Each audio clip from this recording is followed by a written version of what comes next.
Hey, and welcome to the Workherpreneur channel. If you are new here, thank you for coming. If you are returning, of course, welcome back.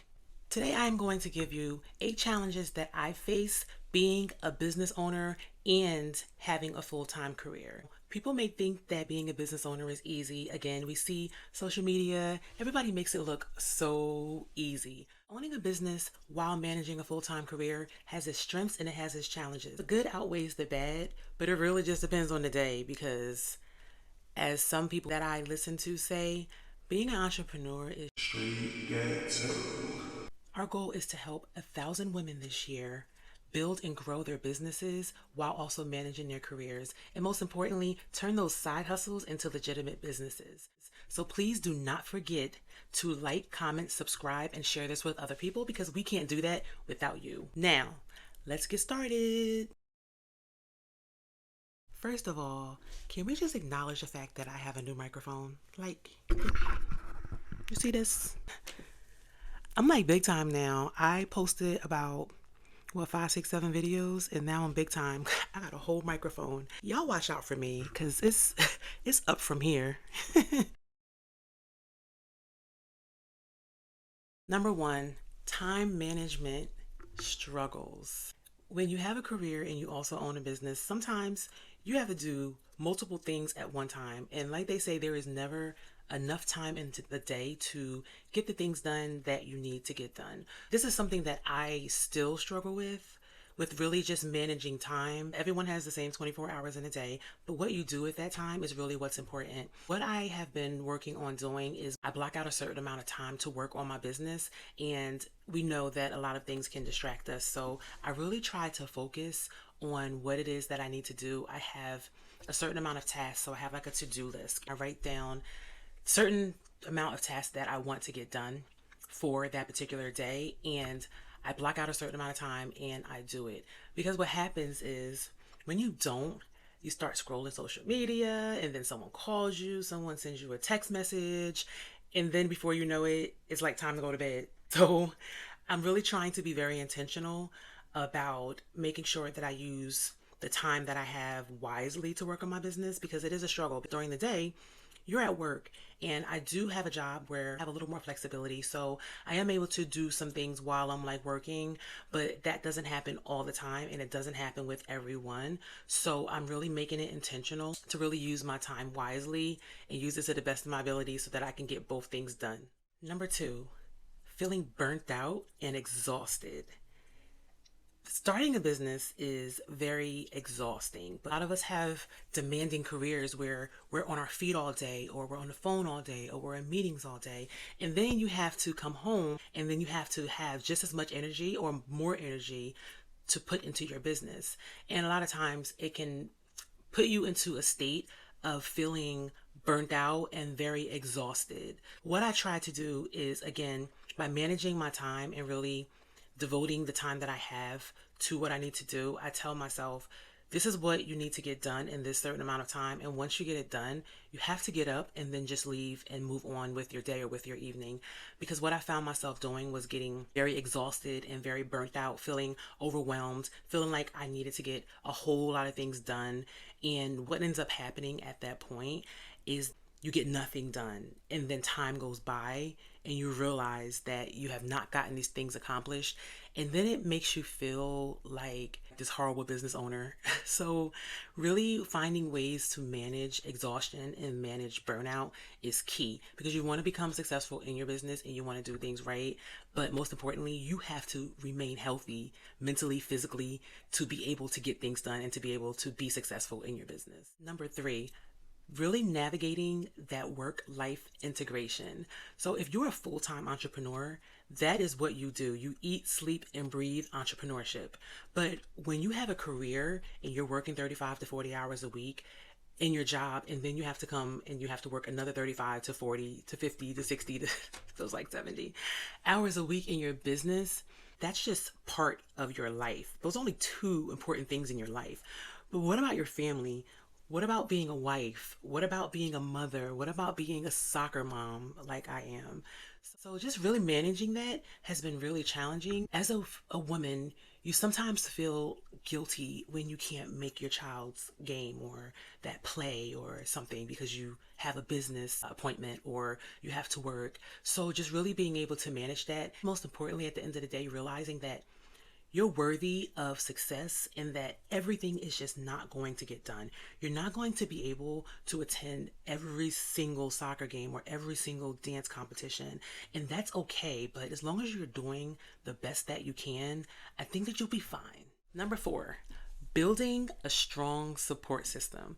Building a circle of like-minded people. They say that you are a representation of the 5 people that you hang around. So if you have a career and you also have a business, thinking about the people that are in your circle and the people that are supporting you, they could literally be 2 different circles of people. What's important is having family that's supportive and friends that are supportive. The family and the friends that I do have are not necessarily business owners, but majority of them or all of them do have careers, so they can understand the things that I go through in that aspect. But as a business owner, it's important that I have people in my circle that can understand what entrepreneurship is about so that I don't feel like I'm speaking a different language, and just truly someone that you can go to, that you can turn to if you have any challenges within your business. Number 5, financial constraints.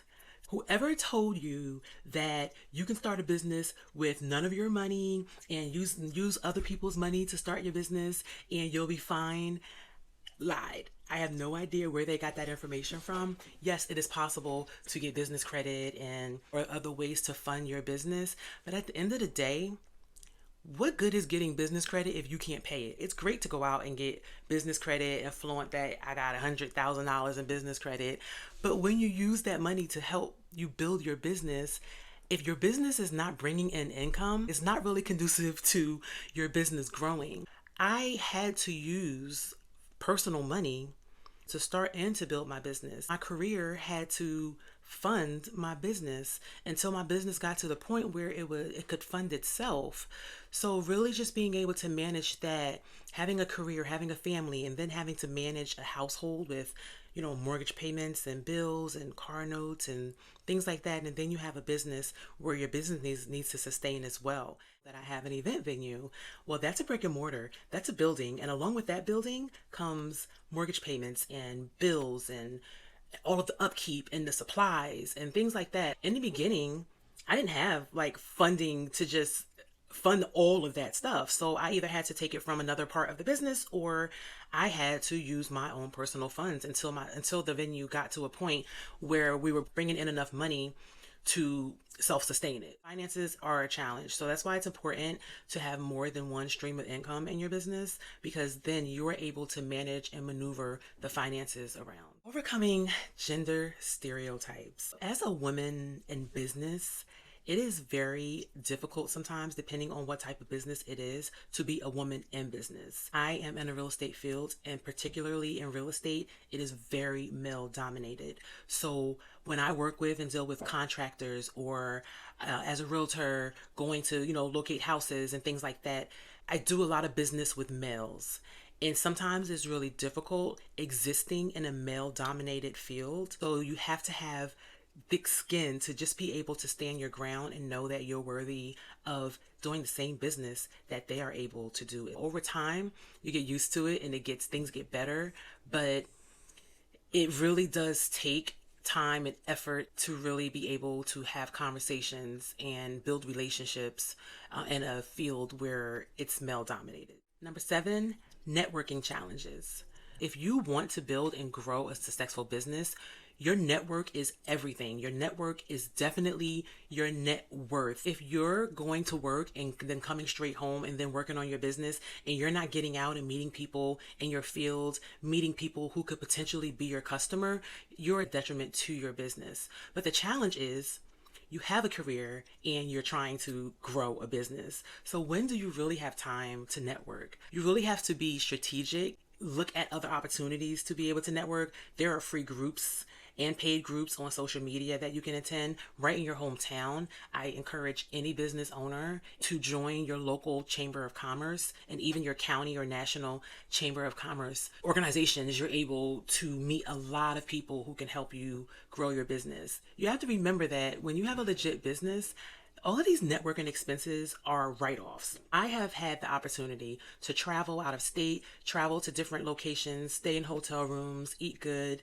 meet people, learn a lot of things that are helping me become more successful in my business. And then at the beginning of the year, I get to write it off. It's a tax write-off. It's transportation and food and just booking tickets and traveling and things like that. It is a way for you to enhance your services, enhance your skills, and it's highly important. And a sidebar, depending on what your career is, I would suggest that you take full advantage of what your job has to offer. In my career, I am able to attend meetings and seminars, and I'm at the table with people who are smarter than me, richer than me, more knowledgeable than me, and I'm taking every single piece of knowledge away from that. So while I'm there, I'm learning and taking in all that I can take in on my job's dime. So if your job is funding you to go to certain events, go. But it gives you opportunities to talk to people, to shake people's hands, to better communicate, to really speak the language. And that in turn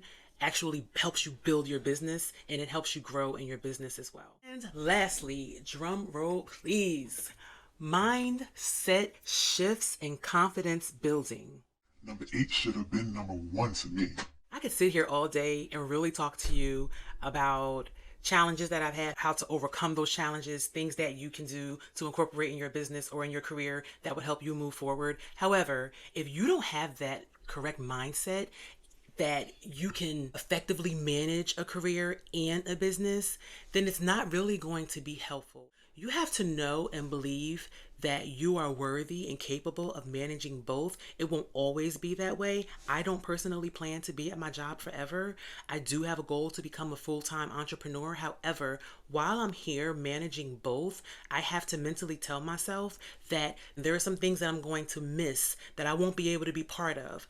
There are some events that I won't be able to attend. There are some trips and some things that I won't be able to take because I have a business. And one challenge and one struggle with having a business for me and also having a career is the fact that I have a career. During those times where I know I really need to be working on my business, or those times where I should be putting more time, effort, and money into my marketing or to supplies or to anything, I tell myself I have a job to fall back on. It prevents me from going as hard because I know that I have a career. If I want to go home one day and not work on my business that evening, in my head, it's like this unconscious type of subconscious type of thing that goes on in my head that's like, well, I'm going to sleep tonight. Full-time entrepreneurs have nothing else to fall back on. It's either going to work or it's going to work for them. I need to get up. If I don't perform in my business, then I don't make money, and that does not really make my business successful. For people, and particularly me, who have a career and I have a business, it's like a struggle because I don't always have to go hard. I'm not going to sit here and act like I'm going super hard in my business at all times. I'm not even going to tell you that. There are times that I don't go hard in my business because I don't really have to. So I hope this really makes sense because I'm being fully transparent with you because I have a job and a good paying job. It really is a gift and a curse because it allows me to sometimes be able to sit back and not go as hard in my business. So I have given you 8 challenges that I have been able to recognize as a career woman and as a business owner. Let me know if any of these challenges resonate with you.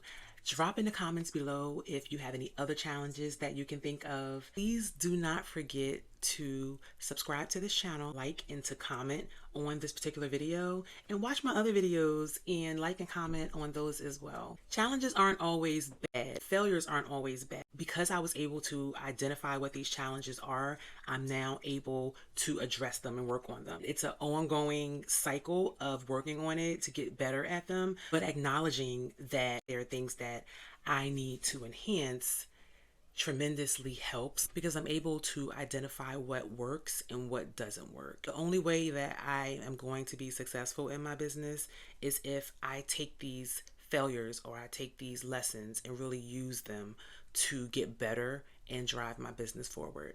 Thank you so much for tuning in, and I'll see you next time. Bye.